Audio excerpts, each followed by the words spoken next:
ഇന്നത്തെ video dexamethasone eye drops, പ്രെഡ്നിസലോൺ അഥവാ ബ്രെഡ്ഫോർട്ട് I ഡ്രോപ്സിനെ പറ്റിയാണ്. ഡെക്സാമെത്തസോൺ, പ്രെഡ്നിസലോൺ എന്ന് പറയുന്ന രണ്ട് മോളിക്യൂൾസുകൾ അടങ്ങിയ ഐ ഡ്രോപ്സുകൾ എന്ന് പറയുന്നത് സ്റ്റീരോയിഡ് അല്ലെങ്കിൽ കോർട്ടിക്കോസ്റ്റീറോയിഡ് എന്നറിയപ്പെടുന്ന മരുന്നുകളിൽ പെടുന്നവയാണ്. സ്റ്റീരോയിഡുകൾ നമ്മുടെ ശരീരത്തിൽ ഉൽപ്പാദിപ്പിക്കപ്പെടുന്ന ഒരു ഹോർമോണിന്റെ പകർപ്പുകളാണ്.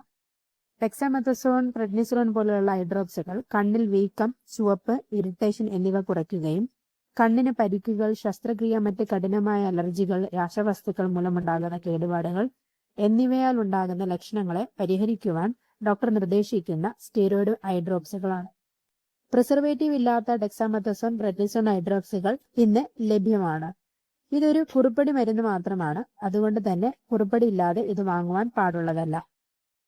കണ്ണിലെ വീക്കം കുറയ്ക്കുവാനും അണുബാധ എന്നിവ ചികിത്സിക്കാൻ ആന്റിബയോട്ടിക്കുകളുമായി സംയോജിപ്പിച്ച് ഡെക്സാമെത്തസോൺ അല്ലെങ്കിൽ പ്രെഡ്നിസലോൺ പോലുള്ള കണ്ണിലൊഴിക്കുന്ന മരുന്ന് തുള്ളികൾ നൽകാറുണ്ട്. ഉദാഹരണത്തിന് മോക്സിഫ്ലോക്സാസിൻ, സിപ്ലോഫ്ലോക്സാസിൻ, ടോബ്രാമൈസിൻ തുടങ്ങിയ മരുന്നിന്റെ ഒപ്പം ഡെക്സാമെത്തസോൺ, പ്രെഡ്നിസലോൺ പോലുള്ള മരുന്നുകൾ കോമ്പിനേഷനായി ലഭിക്കുന്നുണ്ട്.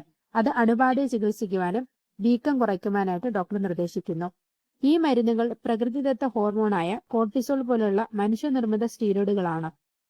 ഓരോ കണ്ണിലും ഒരു ചെറിയ തുള്ളി മാത്രം മതി. 2 തുള്ളി ഒഴിക്കുമ്പോൾ അല്പം സെക്കൻഡുകൾ കാത്തിരിക്കുന്നതിന് ശേഷം മാത്രം അടുത്ത തുള്ളി കണ്ണിൽ ഇറ്റിക്കുക. നിങ്ങളുടെ തല പിന്നിലേക്ക് ചരിച്ച് താഴത്തെ കൺപോളയിൽ ഒരു തുള്ളി ഇറ്റിക്കുക. കുപ്പിയുടെ അഗ്രം കൺപോളയിലോ പ്രതലത്തിലോ തൊടാതിരിക്കാൻ ശ്രദ്ധിക്കുക. അതിനുശേഷം മരുന്ന് ആഗിരണം ചെയ്യപ്പെടുന്നതിന് കണ്ണിന്റെ ഉൾക്കോണിൽ 1 മിനിറ്റ് വിരലുകൊണ്ട് ചെറുതായിട്ട് സമ്മർദ്ദം നൽകുക.